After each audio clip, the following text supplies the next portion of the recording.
點樣讓青少年仔女覺得滿足、感覺到被愛呢？又點樣減少佢哋覺得嘅痛苦？點樣有效咁樣表達愛？呢個頻道係分享有關個人成長、情緒管理、親密關係等等嘅話題。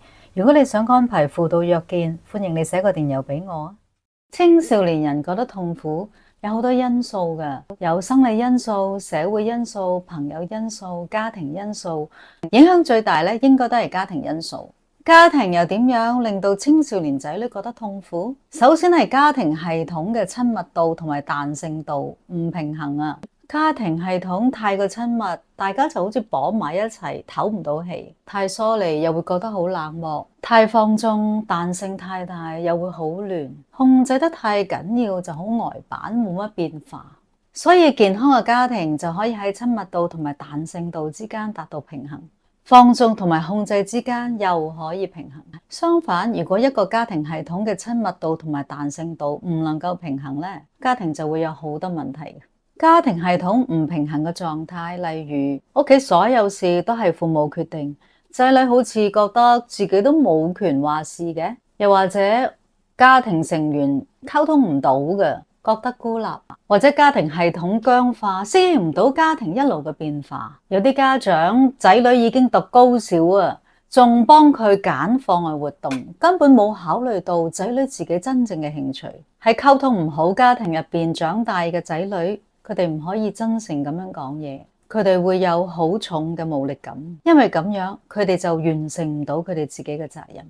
若果父母唔能夠提供指引，仔女就冇辦法有清晰嘅價值觀，同埋亦都唔知道點樣去應對困難啊，咁唯有自己去摸咯。但係因為咁樣，佢哋就要經歷一啲無謂嘅痛苦。另一方面，仔女可能缺乏情感支援。父母對仔女嘅心理需要冇足夠嘅關顧，淨係顧住佢哋嘅起居飲食、學業成績，青少年仔女就可能感覺唔到被愛。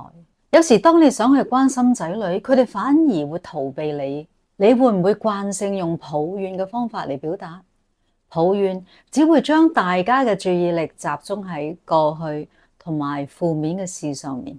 我建議你試下用愛的語言，可以幫你有效咁樣表達愛，仔女就更加容易感覺到被愛啦。愛嘅語言可以分為以下5種嘅：珍惜嘅相處、精心嘅禮物、服務嘅行為、身體嘅接觸、肯定嘅言語。對青少年仔女嚟講，肯定嘅言語同埋精心嘅禮物就係最有效嘅愛嘅語言。肯定嘅言語就係具體真誠咁去讚賞仔女嘅行為同埋付出嘅努力，用愛意嘅說話去肯定仔女嘅價值。精心嘅禮物係無條件嘅分享，目的唔係要操控對方。為仔女做好財務安排係其中一樣可以送俾仔女最好嘅禮物。我讀大學嘅時候，因為要補習，為自己賺學費，結果咧，我其中一科唔合格，要重讀。畢業都延遲咗1年，亦都冇時間好好咁去享受大學生活。